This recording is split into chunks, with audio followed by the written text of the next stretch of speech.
একটা এসির যদি এভাপোরেটরে এই পরিমাণে আইস থাকে তাহলে সেটা বাতাস টানবে কীভাবে আর ঠান্ডা হবে কীভাবে? এসিতে আসলে এই পরিমাণে আইস ধরার কারণ হচ্ছে ইনডোর ইউনিটের অনেকগুলো কারণে এই সমস্যাটা হয়। সেটা হচ্ছে যদি ফ্যান স্পিড কম থাকে অথবা যদি আপনার এসি অফ থাকে, আউটডোর ইউনিটটা চলতে থাকে।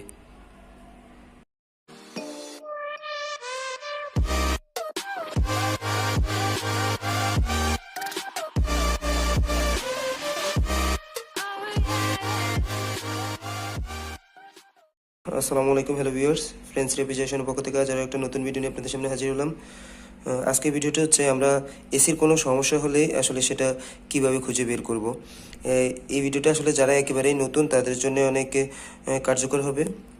তো আমরা প্রথমত কাস্টমার থেকে যখন নক পাবো যে একটা এসির প্রবলেম, যে এসি চলে এসিতে ঠান্ডা হয় না বা এসি চলেই না, তো আমরা আসলে সর্বপ্রথম যে কাজটা হচ্ছে সেটা হচ্ছে আমরা যেই ক্লাইম মিটার, আমাদের যেই এসি আমরা এম্পিয়ার মিটার দিয়ে আসলে ভোল্টেজটা দেখি। আমরা প্রথমত এটা দিয়ে আসলে এসির যেই কী সমস্যা এটা আমরা ফাইন্ড আউট করতে পারি। তো আমি আজকে এই এসিটার সমস্যাটা হচ্ছে ঠান্ডা না, যে এসিটা চলে।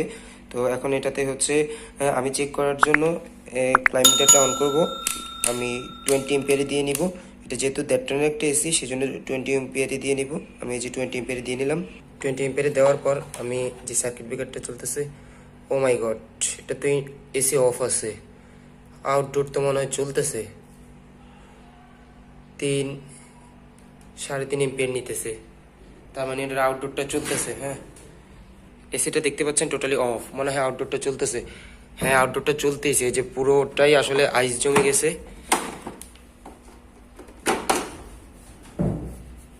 কি পরিমাণে আইস দেখতে পাচ্ছেন, কি পরিমাণে আইস, পুরোটা চেম্বার আইস জমে গেছে একেবারেই। তার মানে এসির আউটডোর ইউনিটটা, যেটা আউটডোর ইউনিটটা চলতেছে এসির, ইনডোরটা চলে না, ইনডোরটা টোটালি অফ আছে। এটা সমস্যা হচ্ছে কাস্টমার থেকে যে নকটা আসছে, দেখতে পাচ্ছেন এটা কি পরিমাণে আইস।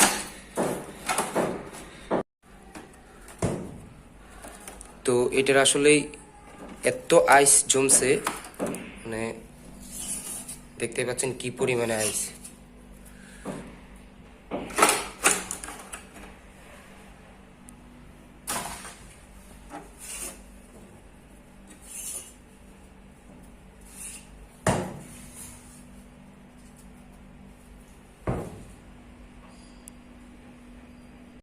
তো আমরা এখন এসিটা অন করব, দেখি ইনডোর ইউনিট চলে কিনা।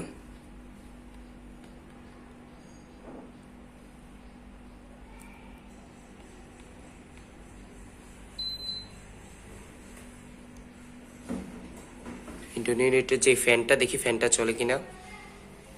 তো আমরা একটা এসির আসলে প্রথমত আইসেই যেই সমস্যাটা খুঁজে বের করার জন্য যেটা করতে হবে সেটা হচ্ছে আমরা প্রথমত আইসেই এসিটা অন করব। অন করার পর আমরা এম্পিয়ার মিটারটা লাগাবো। এম্পিয়ার মিটারটা আগে এম্পিয়ার মিটারটা লাগাবো, দেন এসিটাকে অন করবো, দেখবো এসিটা চলে কিনা।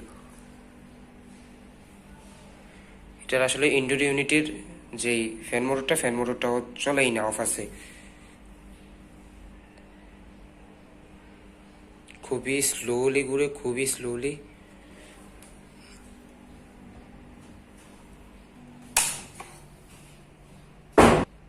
তো এটার আসলে ইনডোরের যেই রানারটা, এটা ফ্যানটা যদি কোনোভাবে না ঘুরে, ইনডোরের যে রানারটা থাকে ফ্যানটা যদি না ঘুরে, তাহলে আপনার অটোমেটিক্যালি ঠান্ডা আসবে না। আর একটা এসি যখন আপনার এভাবে আইস জমতে থাকে, একটা এসিতে যখন এইভাবে আইস জমতে থাকে, যে এভাপোরেটরটা থাকে এটাতে যদি আইস জমে থাকে, তাহলে আপনার যে রানার ইউনিটে থাকে রানারও আপনার টোটালি ভিতর দিয়ে আইস জমে রানারটা আটকে যায়। যখন আপনি কোনোভাবেই কাস্টমার তো এটা বুঝতে পারে না যে এসিটা চলে নাকি, তখন যদি আপনার লাইন দেওয়া থাকে তাহলে ফ্যানটা ঘুরতে থাকে, মাঝে মধ্যে ফ্যানটাও একেবারেই জ্বলে যায়। ইনডোর ইউনিটের যে ফ্যান ইউনিটটা থাকে ফ্যানটাও জ্বলে যাওয়ার সম্ভাবনা থাকে, পুড়ে যাওয়ার সম্ভাবনা থাকে।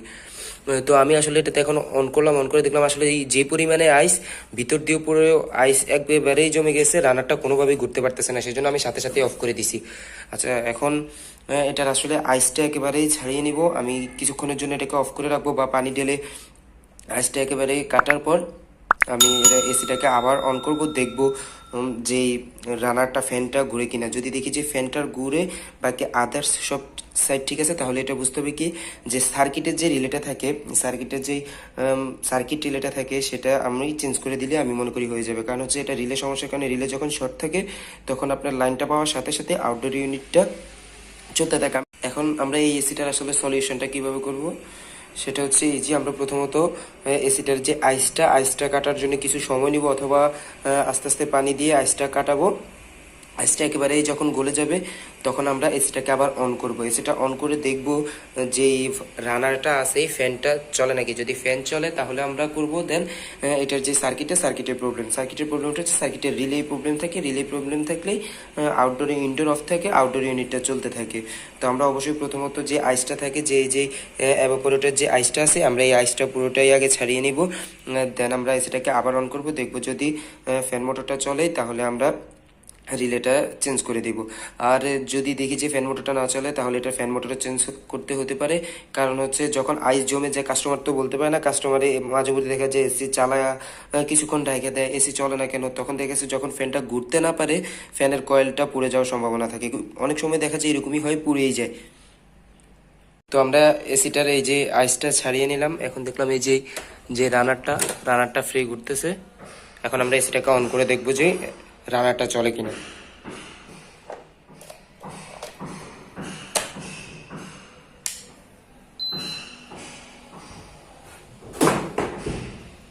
সেটা অন করলাম, রানারটা চলতেছে, বাতাসের স্পিড ভালোই, রানার চলতেছে। তার মানে যে ইনডোর ইউনিটে ফ্যানটা ঠিক আছে। আমরা এখন এই এসিটার সার্কিটটা যে রিলেটা ম্যাগনেটিক রিলেটা পেয়ারিং করে দিব। বাতাসের স্পিড খুবই ভালো হয়েছে।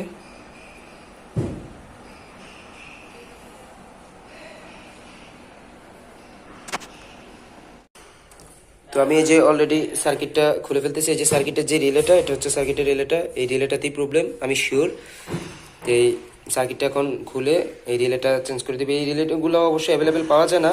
আপনার সেম যদি আরেকটা রিলে অন্য কোনো সার্কিটে থাকে তাহলে লাগাতে পারেন, আর যদি তা না হয় আমি চেষ্টা করব অন্য একটা রিলে লাগানোর জন্য। যদি না পারি তাহলে আমি এই জায়গায় একটা মাস্টার সার্কিট ইউজ করব। এখন আমি সার্কিটটা খুলে নিব।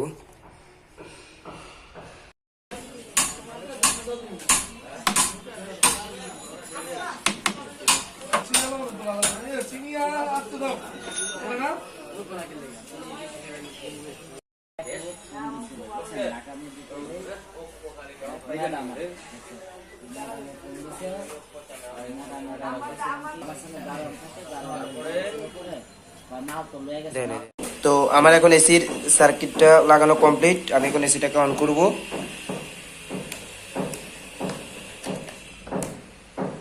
এসিটা অন করলাম,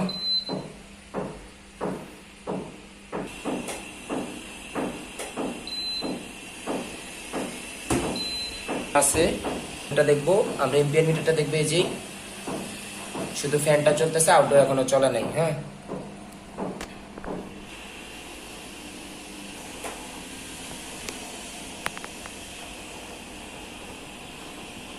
শুধু ইনডোর ইউনিটটা চলতেছে, কোনো প্রবলেম নাই। আউটডোর ইউনিটটাকে এখনো সিগন্যাল দেয় নাই, রিটার্ন লাইনটা যেটা সেটা এখনো দেয় নাই। দেখতেই পারতেছেন রিটার্ন লাইনটা এখনো দেয় নাই। তো এই যে অলরেডি প্রায় 4 মিনিট পর আউটডোর ইউনিটটাকে সিগন্যাল দিল, কম্প্রেসারটা অন হয়েছে। দেখতে পাচ্ছেন এম্পিয়ার নিতেছে এখন 4.58 এবং 5। তো আসলে দেখতে পাচ্ছেন যে আসলে কি সমস্যা হলে কিভাবে সেটা ফাইন্ড আউট করবেন এবং সেটা কিভাবে সলিউশন করবেন। তো ভিডিওটা ভালো লাগলে অবশ্যই একটা লাইক করবেন, কমেন্ট করবেন, শেয়ার করবেন।